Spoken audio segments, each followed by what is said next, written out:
Le bon juge condamne le crime sans haïr le criminel, aurait affirmé Sénèque en son temps. Des siècles plus tard, nous voyons bien comme il est toujours aussi difficile de ne pas séparer dans nos esprits l'homme de son crime. Au contraire, justement, de les séparer. Chacun de nous est tour à tour, de quelque manière, un criminel ou un saint, écrivait d'ailleurs Bernanos dans Sous le soleil de Satan.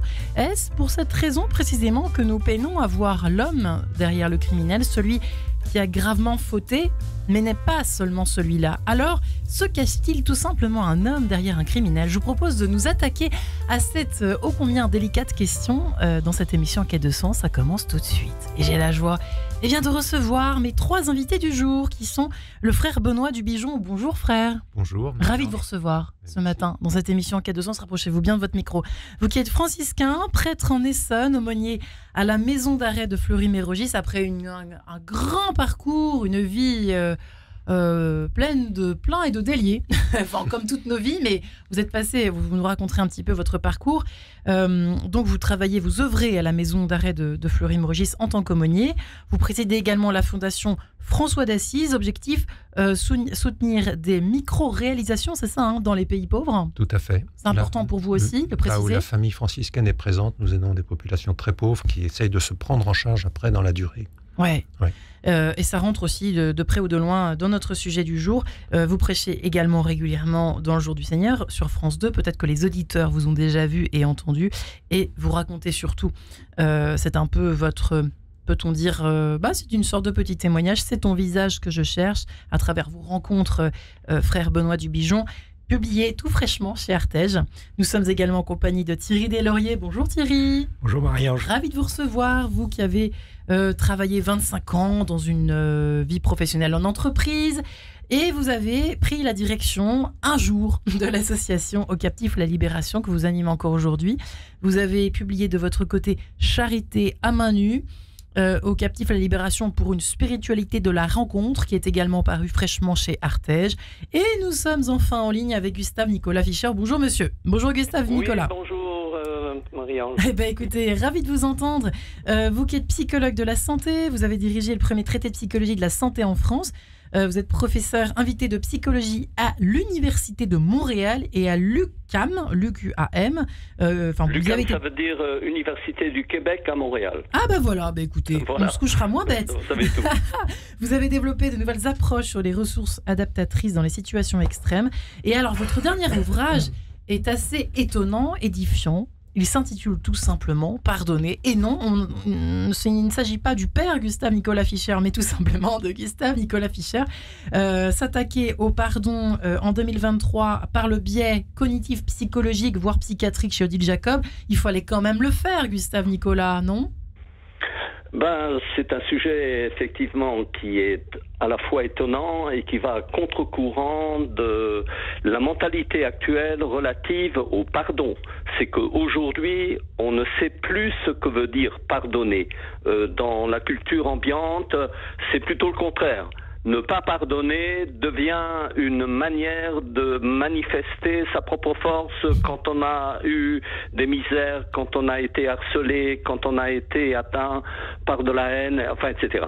Donc je vais vraiment à contre-courant d'une situation sur laquelle je souhaitais rétablir, ce qu'est le fait de pardonner à travers toute mon expérience avec des personnes qui ont été meurtries, qui ont été brisées dans leur vie et qui portent en elles cette destruction intérieure à travers un élément qui m'a paru le plus important, c'est celui de la haine de l'autre qui m'a fait du mal.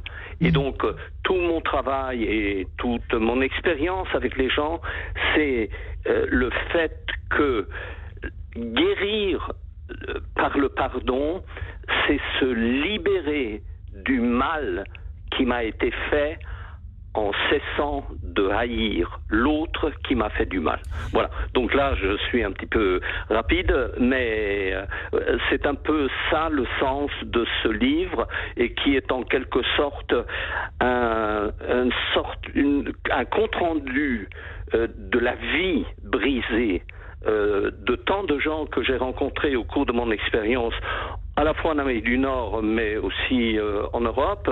Mais c'est surtout, je veux dire, en Amérique du Nord que la question m'est apparue, puisque je le raconte au début de mon ouvrage. J'ai rencontré effectivement un rescapé des camps nazis un jour où j'étais allé faire mes courses dans le quartier où j'habitais à Montréal, et je vois un vieux pépé derrière une table avec des bouquins, et je regarde mon tropisme par rapport au livre, et le titre du livre, c'était « Inoubliable Bergen-Belsen ». Et alors, je me suis adressé à ce vieux monsieur qui était assis derrière ce tabouret. J'ai dit, c'est vous qui avez écrit? Il m'a dit oui. Et donc, j'ai entrepris avec lui un voyage, un travail, une rencontre absolument incroyable qui était, et le titre du livre est exactement l'expression même qu'il ne pouvait pas pardonner ce qui lui était arrivé.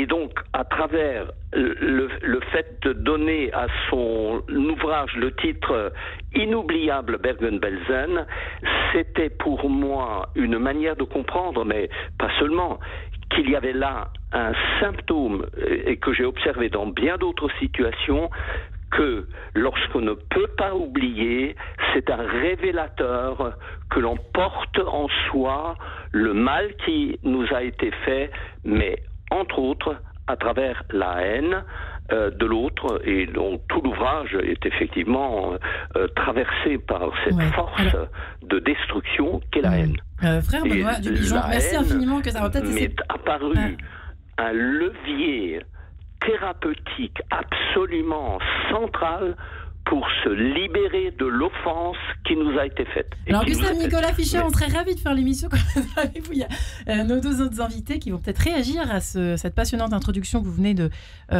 nous dresser à l'instant. Frère Benoît Dubigeon, est-ce pour cela la raison que vient d'évoquer, enfin pas la raison, mais ce fait d'avoir tant de mal à oublier, à qualifier d'impardonnable un crime, qu'on a du mal à voir l'homme derrière les criminels. Alors je vais très vite, mais bon, est-ce une des raisons, au fond, selon vous? Si vous voulez, je prends l'exemple d'un homme que j'ai accompagné pendant plus d'1 an, qui avait tué avec acte de barbarie, des choses absolument épouvantables qu'il avait commis. Et un jour, on fait connaissance, il me demande de cheminer avec lui, et il me demande s'il peut vivre, parce qu'il est chrétien, le sacrement de réconciliation. Je lui ai dit... Bon, on va cheminer ensemble, parce que c'est trop facile pour moi qui suis prêtre de dire « je te pardonne au nom du Père et du Fils et du Saint-Esprit des actes aussi redoutables que cela ». Alors, on a cheminé pendant plus d'1 an. La chose la plus difficile pour lui était d'arriver à se pardonner lui-même ce qu'il avait commis. Non pas d'oublier, mais de pardonner à sa propre personne ce qu'il avait commis pour pouvoir recevoir le pardon d'un autre. Parce que quand un prêtre dit de la part de Dieu « je te pardonne », c'est un autre qui vous dit cela, mais il faut encore pouvoir le recevoir. Moi, je suis sûr que Dieu pardonne toutes choses. Mais le problème, il n'est pas du côté de Dieu, il est du côté des hommes. Est-ce que l'homme est capable d'accueillir un tel pardon?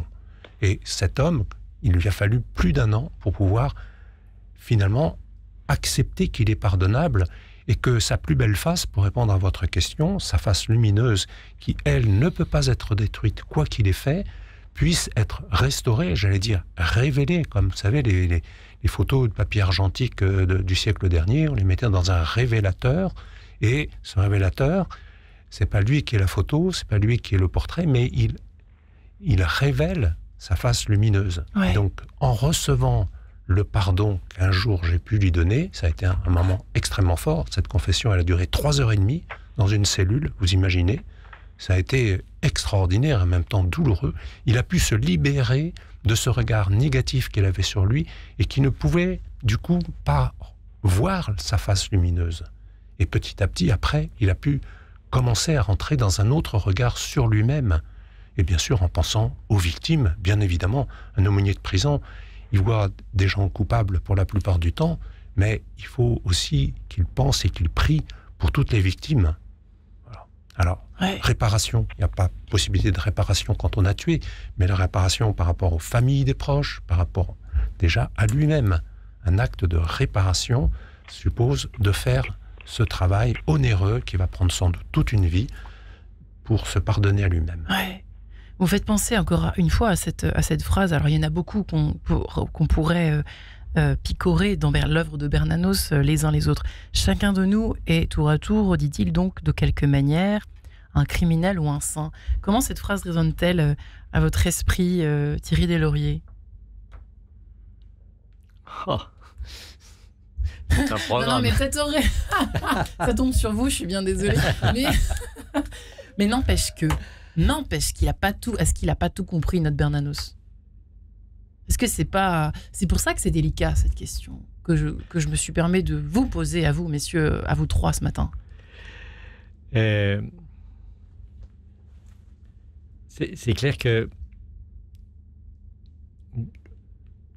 quand si je reviens sur le nom de l'association Captif la Libération, quand Patrick Giros choisit un nom biblique, donc Patrick Giros, fondateur de l'association, et il pense aux captifs de la rue, la libération, aux captifs de la drogue, la libération, aux captifs de la prostitution, la libération.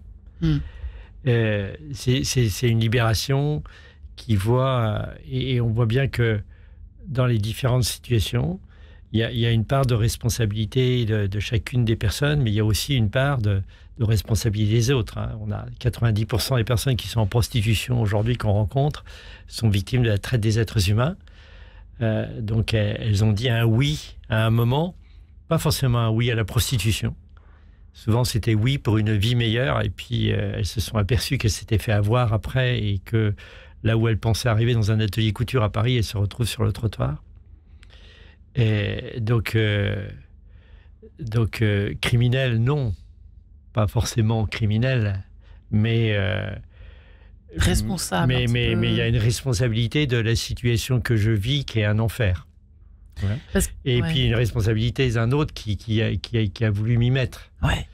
Mais alors quelques mois après, il réalise que, en fait, quand les bénévoles et les salariés de l'association arrivent quelque part, on les appelle les captifs.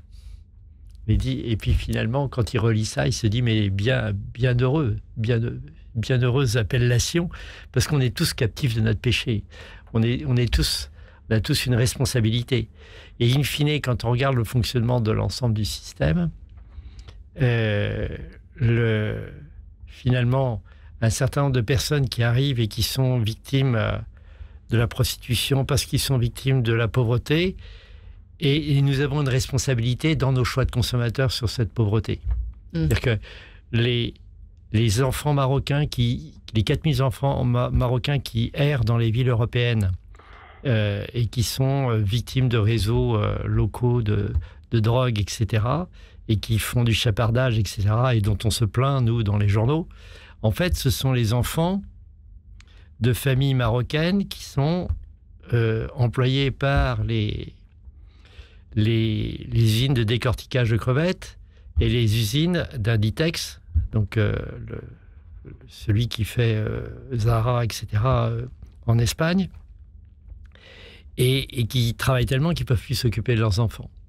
Donc, quelque part, notre activité de consommation génère ces choses-là. Donc, effectivement, il y a une réalité dans ce que dit... parce que celui qui va acheter et consommer du textile à bras-le-corps, il a une responsabilité de criminel, mais à côté... Tous responsables de quelque chose. Il y a une responsabilité, et en même temps... Alors, est-ce qu'on peut dire qu'il est quand même jusqu'à être criminel?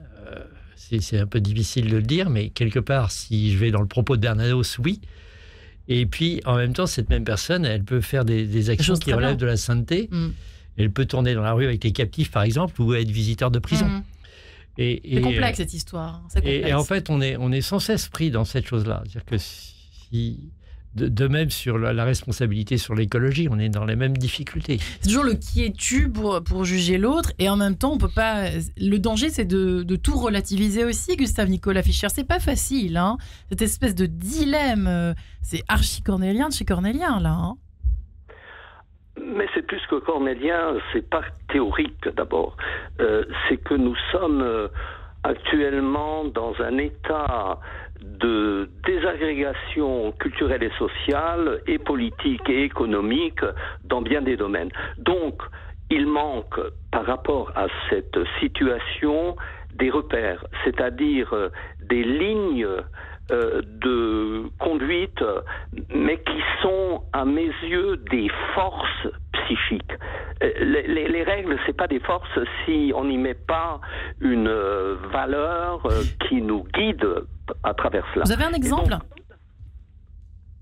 Mais alors justement, le pardon, comme je suis plutôt limité par rapport à ce qui vient d'être dit, moi je me situe dans un créneau qui est celui de la vie brisée par l'offense des autres, c'est-à-dire par le mal qui a été fait.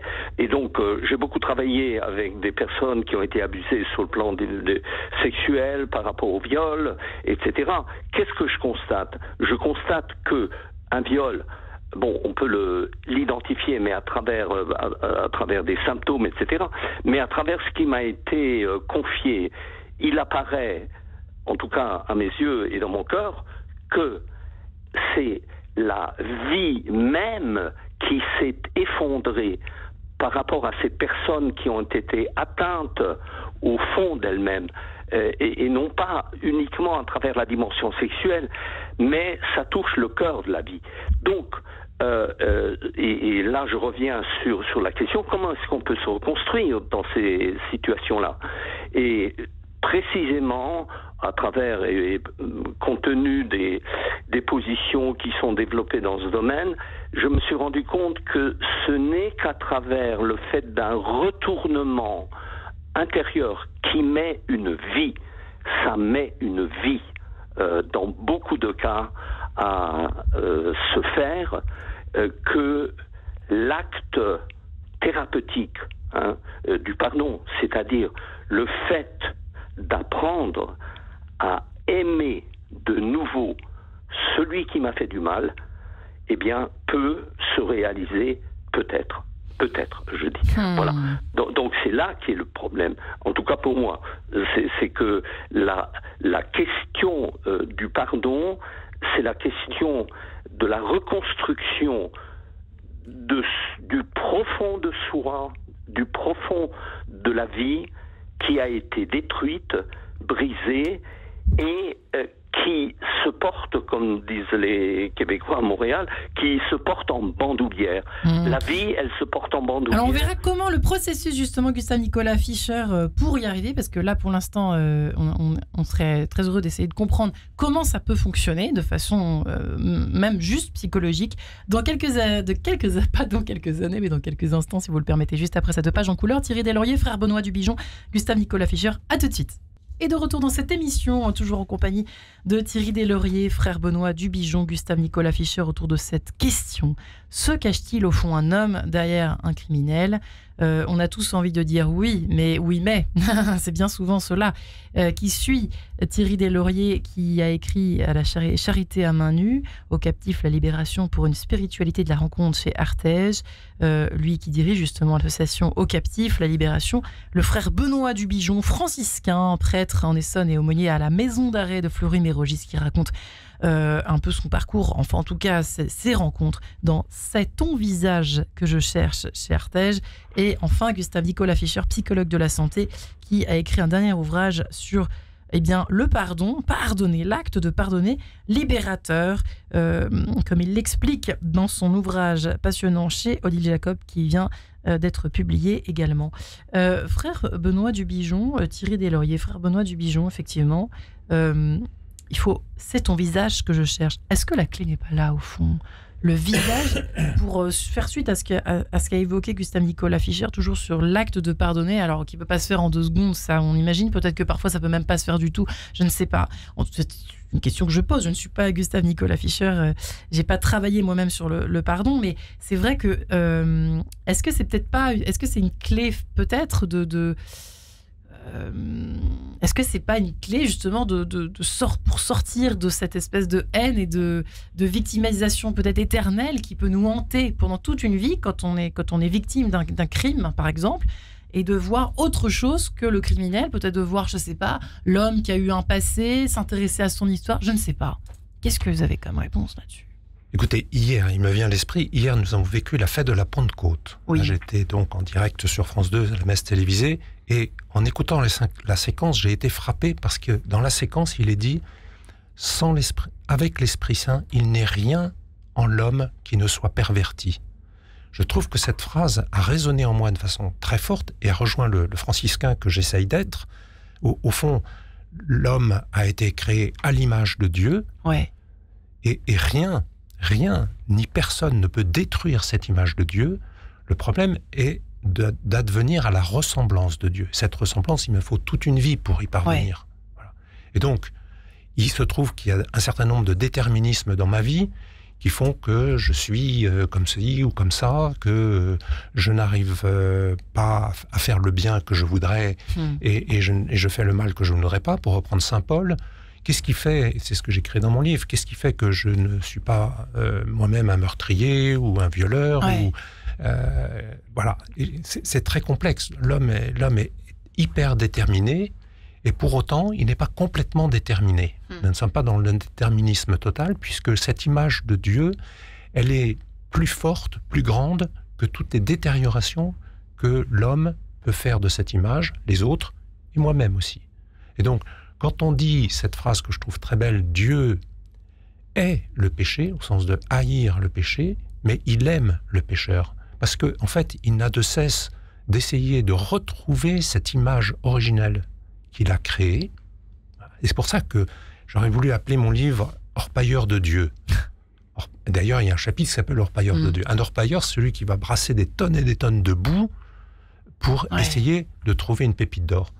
Comme croyant, comme chrétien, je sais qu'en cherchant à travers des histoires de blessures, des histoires pas possibles, à travers les hommes, et aussi à travers la mienne, car nous avons tous une histoire de blessure, je sais, au sens que je crois, que la pépite d'or, elle existe. C'est cette image de Dieu. Et donc, je sais que je ne chercherai pas en vain, puisqu'elle existe. Et donc, dans les personnes qui ont commis des actes extrêmement douloureux, très difficiles, elle existe, cette image magnifique de Dieu. J'ai à la chercher, et j'ai simplement à être, peut-être pour lui, le révélateur, quand ça sera possible pour lui, quand il fera... oui, ce retournement intérieur, comme a dit Gustave Nicolas Fischer, ce retournement intérieur qui lui permettra de mettre à jour cette face lumineuse qu'il est, et que même ce qu'il a commis ne peut pas détruire. C'est ma conviction la plus profonde. Et en prison, par exemple, je veux dire, quand on attend peu, on reçoit peu. Mais quand on attend beaucoup, on reçoit beaucoup. Et en prison, on est comme Job sur son tas de fumier, on n'a plus rien, on a tout perdu. Son travail, sa compagne, ses enfants, sa dignité, son honneur. Et là, on est en position d'attente qui fait qu'en prison, on peut constater que des personnes sont en travail d'enfantement de cette image qu'ils ont perdue, ou que peut-être même ils n'ont jamais connue. Et c'est tout le rôle de l'aumônier. Moi, je ne suis pas tout puissant. Je ne suis qu'un humble serviteur avec toutes mes limites. Mais être un révélateur, et je le suis peut-être que je ne le suis pas, mais d'autres le sont aussi. Les psychologues, on en a vraiment besoin. Hein. Je pourrais parler aussi d'un jeune ado que j'accompagne encore actuellement, mais je ne veux pas être trop long. Ouais, chercher la face lumineuse de Dieu qui ne peut pas être détruite par le mal que l'on commet. Mais il faudra peut-être toute une éternité. Et je termine mon livre en disant, si je cherche, en fait c'est Dieu qui me cherche. Et c'est Dieu qui me trouvera. Et il a toute l'éternité pour ça. Il faut dire le vouloir, par contre. Ça, c'est une nécessité. Il faut le vouloir. C'est ça. Et en même temps, comment Dieu permet ça? C'est une question qui nous travaille certainement tous, plus ou moins Thierry Deslauriers. C'est quand même dur de se dire que Dieu permet des crimes, Dieu laisse faire tout ça. Il nous laisse libres. Alors oui, c'est bien, mais c'est quand même une vraie question, cette histoire. La question du mal, évidemment. Ça touche cette question, de loin ou de près, mais...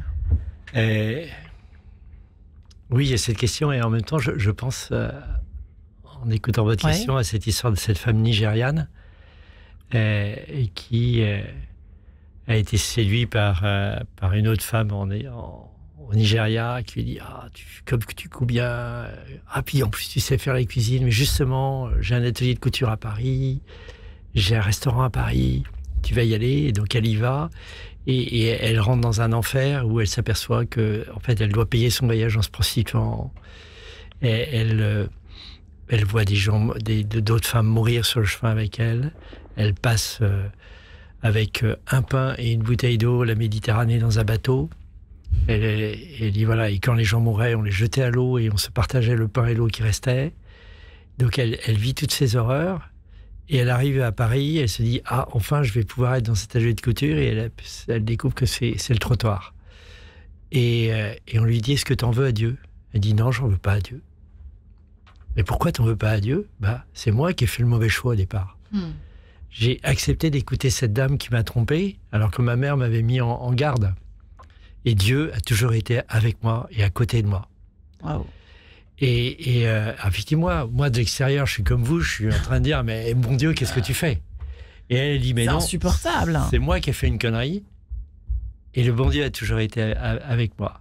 Donc voilà, donc elle m'enseigne cette femme. Et en même temps, je reste face à cette interrogation devant le Seigneur, qui est de lui dire en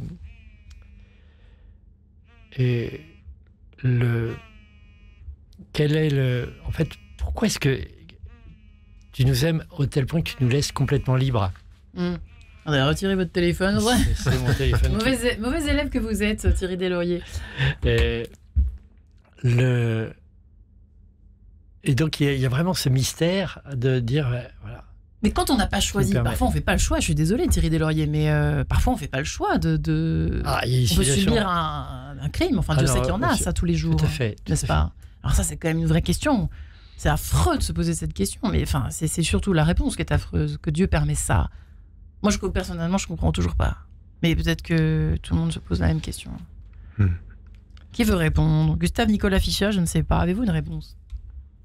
Je n'ai pas de réponse. J'ai simplement d'autres questions. C'est-à-dire qu'en effet, la confrontation au cours de mon expérience de nombreuses personnes qui ont été prises par le mal et dans le mal, les ont enfermés dans une impasse effroyable par rapport, d'une part, au fait qu'elles n'étaient pas responsables effectivement de ce qui leur était arrivé, et en même temps, elle a déclenché en eux un engrenage infernal sur lequel elle n'avait plus prise en raison des manques de force et en raison du tourbillon infernal que crée la violence sur elle. Et l'exemple qui vient d'être donné, la Nigérienne, c'est exactement ça aussi. Donc, à partir de là, la question, c'est de reprendre un chemin, s'il est possible, avec ces personnes qui dérivent, mais parfois pendant toute une vie, et qui vont de désastre en désastre pendant toute une partie de leur histoire. Et c'est ça qui, moi, m'a beaucoup touché, c'est que il n'y a pas d'espoir. Vous voyez, dans un certain nombre de cas, en tout cas immédiat et tangent. Mais ce qui représentait, en tout cas en l'occurrence, ça je peux vous le dire ici de façon plus personnelle, ce qui représentait la force du désespoir, enfin dans le désespoir, c'était la confiance infinie que j'avais et que j'aurai toujours dans ces personnes. Voilà. Donc il faut laisser aller jusqu'à ne plus permettre un repère ou une accroche par rapport à ces personnes pour les remettre à la vie. Et c'est aussi ça le travail thérapeutique de ce point de vue-là. Voilà. Frère Benoît Dubigeon. C'est la question la plus difficile qui soit, et j'espère arriver au paradis, et c'est la question que je poserai à Dieu. Je n'ai pas de réponse à cette question, mais je regarde le Christ. Et le Christ, quand il meurt sur la croix, victime de la folie et du mal des hommes, alors qu'il est profondément innocent, il a 2 paroles. L'avant-dernière, c'est auprès du larron qui dira « Aujourd'hui même, tu seras avec moi dans le paradis ». Et la dernière parole, « Entre tes mains, Père, je remets mon esprit, je remets ma vie ». Voilà. Autrement dit, le bon larron, il est celui qui a crié vers Dieu, au cœur de sa souffrance, au cœur du mal qu'il a commis. Je prends l'exemple d'une des expériences qui m'a le plus marqué en prison. Un garçon, j'arrivais dans sa cellule, il tapait, ça tapait, je n'osais pas rentrer, j'ai finalement invoqué l'Esprit Saint, je suis rentré dans sa cellule, il était en train de se taper la tête contre le mur, il était tout sanguinolent, et je l'ai écouté pendant 3/4 d'heure. Qu'est-ce qui vous fait souffrir à ce point pour en finir avec la vie? J'arrivais au moment où il se supprimait. Et il m'a raconté sa vie, je ne l'ai pas interrompu une seule seconde. Et après, vous me faites penser au psaume 87, qui est le psaume le plus dur qui soit dans la Bible. Il l'a lu, difficilement, mais il l'a lu. Et à la fin, silence. Je n'ai pas rompu le silence. Et à un moment donné, il m'a montré avec son doigt le psaume, il m'a dit « Ça, c'est moi ». « Pourquoi c'est vous ?» lui dis-je. Il s'était reconnu, il s'était identifié dans un souffrant qui criait sa souffrance à Dieu, qui criait son pourquoi le mal qui est en moi, pourquoi le mal qui est dans le monde. Eh bien, je lui dis, vous pouvez continuer de vous taper la tête contre le mur, il ne vous répondra pas, mais continuez de vous taper la tête contre Dieu, de vous dire c'est pourquoi, même de l'engueuler pour votre vie de souffrance, et il vous répondra, je ne sais pas comment, mais il vous répondra. Eh bien, je vous assure, je lui ai promis qu'une seule chose, c'est d'aller le voir toutes les semaines dans sa cellule. Et au bout de 6 mois, il était restauré, transfiguré. D'ailleurs, je pense en disant ce mot-là à la justice restauratrice, qui, avec ce très beau film qui m'a fait pleurer de toutes les larmes de mon cœur, de mon corps, hein, je verrai toujours vos visages. Donc, restaurer le meilleur de soi-même, la meilleure face de lui-même. Il faut pour ça engueuler, se tourner vers un autre et un jour, il vous répondra. Ouais, une démarche ardue quand on voit l'émotion, évidemment, dans la voix de Gustav Nicolas Fischer. Le pardon, c'est facile à dire, c'est difficile à faire, et en même temps, ça permet de voir le vrai visage de chacun, au fond, des êtres qui peuplent cette planète Terre et qui ont tous en eux, qu'on soit croyant ou pas, une part de lumière, Thierry Deslauriers. Mais ça, c'est un travail, n'est-ce pas? C'est un long travail. Voir la lumière, chacun. Oui, mais la part de lumière, on peut la voir plus rapidement que... Parce qu'il y a les parts de souffrance, qui sont les abîmes.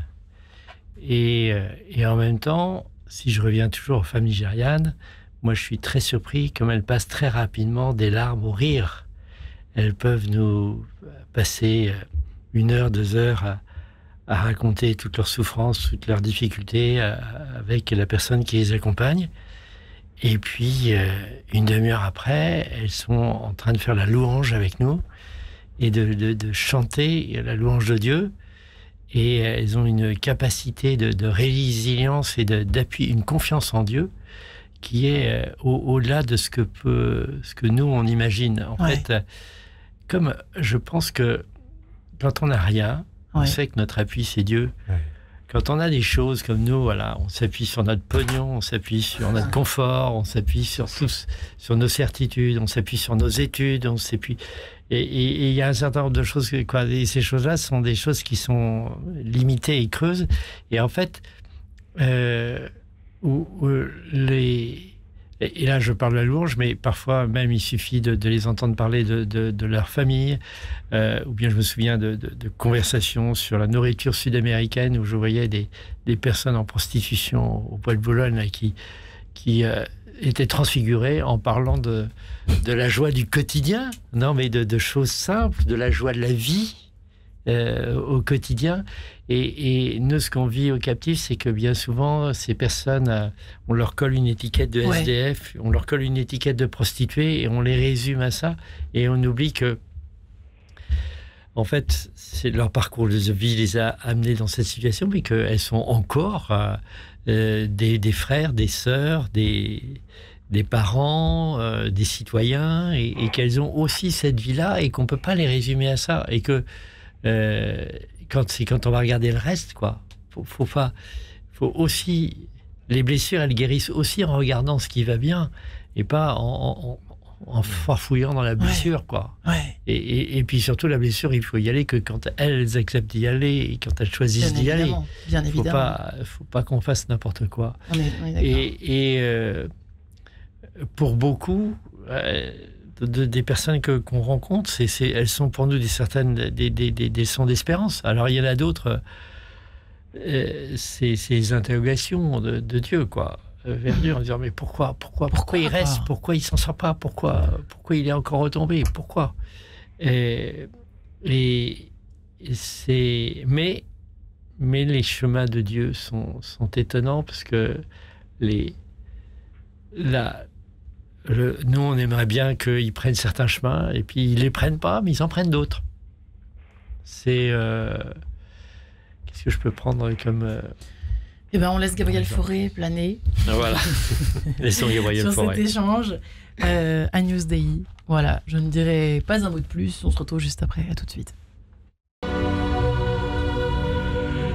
Voilà, pour Gabriel Fauré, cet Agnus Dei magnifique. Se cache-t-il un homme derrière un criminel? C'est la question que nous posons ce matin avec nos 3 invités qui sont Thierry Deslauriers, Charité à main nue, le titre de son dernier ouvrage, lui qui dirige Aux Captifs, la Libération, cette association magnifique aux côtés des hommes et des femmes de la rue. Aux Captifs, la Libération, pour une spiritualité de la rencontre chez RTL. Frère Benoît Dubigeon est également avec nous, lui qui est aumônier à la maison d'arrêt de Fleury-Mérogis. C'est ton visage que je cherche, qu'il écrit aux éditions Artege, qui publie tout fraîchement dans cette maison d'édition. Et puis enfin, Gustave Nicolas Fischer, qui lui s'intéresse à la question du pardon, psychologue de la santé qu'il est, qui est professeur invité de psychologie à l'Université de Montréal, et qui vient de publier son dernier ouvrage, Pardonner, tout simplement, aux éditions Odile Jacob. Oui, frère Benoît Dubigeon, nous parlions ensemble à l'instant justement de cette délicate question du mal, mais on échangeait ensemble quand on lit dans les journaux, nous de l'autre côté de la barrière, entre 2 cafés et 2 portes, et au boulot ou ailleurs, ou au café du commerce, l'histoire d'un sombre salaud qui a pas l'air trop de se repentir, qui mérite qu'une chose, c'est qu'on le condamne. C'est quand même compliqué d'arriver à pardonner ça, alors de surcroît quand on ne le connaît pas. Mais vous qui les voyez, quoi. Il y en a des sombres salauds. Pardonnez-moi d'être caricatural, mais bon, les auditeurs attendent qu'on en parle quand même de cela, oui. Sinon on va avoir des mails. Alors, sur le plan humain, oui, moi j'ai cette réaction. Ce sont des salauds. Mais, comment je vais dire ça? J'essaye d'avoir le regard de Dieu sur ces personnes. Ça reste des personnes. Je ne dirais jamais un pédocriminel, je dirais une personne pédocriminelle. Parce que si, c'est Saint Jean qui le dit, si ton cœur t'accuse, Dieu est plus grand que ton cœur. Toujours plus grand. Donc, sur le plan humain, je vais voir, effectivement, comme j'ai des personnes très proches qui ont été victimes de personnes pédocriminelles, et ça me donne envie de vomir, ça me donne envie de gueuler, ça me donne envie de... C'est insupportable. Et en même temps, c'est là où j'essaye de tenir cette coïncidence des opposés, comme dit saint Bonaventure, un grand théologien franciscain du XIIIe siècle, en même temps avoir sur cette personne pédocriminelle le regard que Dieu porte sur elle. Ouais. Et donc, il reste une personne, et il reste plus grand que ce qu'il a commis. J'accompagne actuellement en prison un jeune qui a été lui-même victime de pédocriminels, et qui, malheureusement, a fait la même chose, a fait un copier-coller dans sa vie. J'accompagne aussi un ado qui a fait des copier-coller avec son père. Il ne s'agit pas d'affaires pédocriminelles, mais d'autres affaires. Et son père a passé plus de 40 ans en prison, et y compris dans la cellule qui est voisine de la sienne. Et il m'a dit, de toute façon, je vais faire comme mon père toute ma vie. Mais je lui dis, on va apprendre à faire autre chose qu'un copier-coller dans ta vie. Tu n'es pas réduit à toujours recopier ce que tu as subi. Mais ça, il y a la dimension horizontale, humaine. Oui, il faut faire justice. On ne peut pas pardonner si on n'a pas fait justice. Ça, c'est pas possible. Donc il faut faire ce chemin de justice humaine. Il faut que des hommes condamnent ceux qui ont commis des actes horribles, voire les faire passer de longues années en prison, parce qu'il faut éviter la récidive, il faut protéger les éventuelles victimes, et puis il faut les protéger d'eux-mêmes, parce que eux-mêmes, je suis témoin, que eux-mêmes ne savent pas comment faire pour se débarrasser de cette comment dire, de ceux qu'ils sont devenus. Cette espèce de crasse qui ne part pas de leurs mains, quoi. Ça ne part pas. Et le jeune que j'accompagne, il n'a qu'une envie, c'est d'en sortir.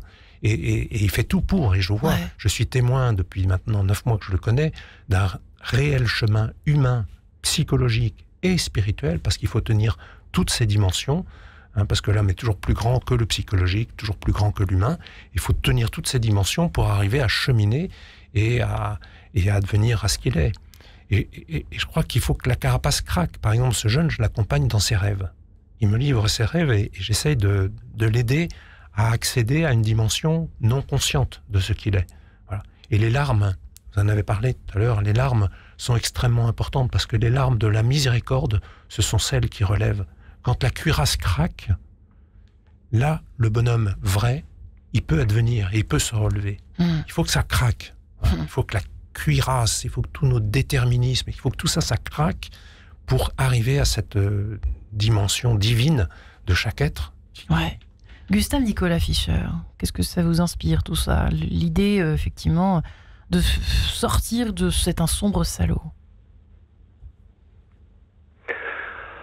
Alors, se pose, en tout cas pour moi, la question de pardonner, je veux dire dans les termes suivants, c'est que pardonner, on est confronté d'abord à sa propre misère et à la mort que l'on emporte en soi du fait de l'offense qui a brisé notre vie. Et donc, en ce sens, tout pardon est un acte démesuré. Démesuré. Qui seul peut faire que quelqu'un qui est dans cette brisure de la vie retrouve la capacité d'aimer. Pour moi, il y a dans le pardon la transformation de son rapport intime à sa vie blessée en mettant fin au chaos provoqué par le mal qui nous a été fait. Voilà. Et donc, en pardonnant, eh bien, je vais changer. Mais ça ne se fait pas comme ça d'un coup de baguette magique. C'est à l'intérieur, c'est dans son cœur que ça se passe, toujours. On change la relation hostile que l'on a à celui qui nous a fait du mal. Et donc, c'est un travail extrêmement long sur la modification que le temps peut aider à faire en développant cette force intérieure de la vie qui nous est propre et qui transcende tout le poids du mal, de la haine, en une force de guérison. C'est-à-dire en une force qui va nous aider peu à peu à revenir à la vie et à une vie dans laquelle, eh bien, se redessine au fond de nous-mêmes la capacité d'aimer. Et surtout d'aimer celui qui nous a fait du mal, évidemment. Voilà. Donc ça, je le dirais en résumé, donc rapidement. Ouais, Fabien voilà. Dubujon, vous vouliez réagir? Oui, et merci de dire ça, Gustave, parce que la miséricorde, c'est le travail des entrailles, c'est au plus profond, c'est être engendré par la matrice de ce regard de Dieu qui nous aime de toute éternité, tel que nous avons été créés. Mais ça se passe aux entrailles, au plus profond de nous-mêmes. Et s'il n'y a pas ce travail qui se passe aux entrailles, c'est ça la miséricorde de Dieu. C'est pas un pardon trop facile en disant je te pardonne. C'est de passer par la matrice de cette restauration divine qui, elle, de toute façon, sera éternelle. Et si nous n'y arrivons pas, parce que je crois que le pardon n'est pas possible tout le temps, il faut le dire aussi. Vous croyez ça? Mais oui, nous, humainement parlant, c'est pas possible de tout pardonner. Par contre, Dieu, lui, pardonnera tout. Si nous acceptons, comme ce larron, d'entrer, de passer par ces entrailles d'une mère, d'un père qui nous aime éternellement. Oui. Et nous, le problème, il n'est pas du côté de Dieu, il est de notre côté. Avons-nous cette docilité, cette capacité à nous laisser engendrer de ces entrailles d'un père, d'une mère? Voilà. Moi, je crois que oui, tout le monde. Est-ce que l'enfer existe? Oui, on en fait trop l'expérience, et j'en fais particulièrement l'expérience dans la prison. Mais est-ce qu'il est habité? Ben, je crois que tout homme, toute femme, en passant devant cette matrice de Dieu, craquera et dira « Oui, je consens, je me laisse pardonner ». Et vous me faites penser à une question que je me permets de vous poser, Thierry Desloyer, mais est-ce que vous pensez que... Je sais qu'il y a deux écoles, même au sein de l'Église. Est-ce qu'un homme fait le mal pour faire le mal? Est-ce qu'on peut le dire, ça? C'est une question philosophique, presque, mais... Est-ce que finalement, il ne fait pas le mal parce qu'il l'a tellement, par exemple, subi le mal lui-même? C'est comme par hasard, c'est toujours des chiffres incroyables, c'est toujours des reproductions à plus de 90% souvent. Alors, que dire? Que dire de ça? Effectivement, il y a un certain nombre qui disent, et je suis plutôt de leur côté, que quand je pose un acte, c'est qu'à un moment, je pense que c'est un bien, au moins pour moi. Peut-être que ma conscience est aveuglée. Et que je comprends pas les conséquences de ce que je suis en train de faire. Mais est-ce que je fais le mal délibérément pour le mal? À moins d'être psychopathe, enfin d'être... À moins d'avoir un déséquilibre psychiatrique particulier, mais parce que bien souvent, voilà, je saisis un truc... parce que je pense que c'est bien et que j'en ai besoin, et alors c'est peut-être complètement... Et c'est ce qui amène à des... C'est ce qui est sidérant dans toutes les histoires d'abus, c'est qu'on voit qu'il y a des gens qui construisent des raisonnements qui sont complètement débiles intellectuellement pour justifier les choses et pour dire qu'en fait, non, c'est un bien. Mais c'est là tout le travail du Satan et du diviseur, quoi. Il essaye de déguiser, de justifier le mal par un bien, de déguiser les choses.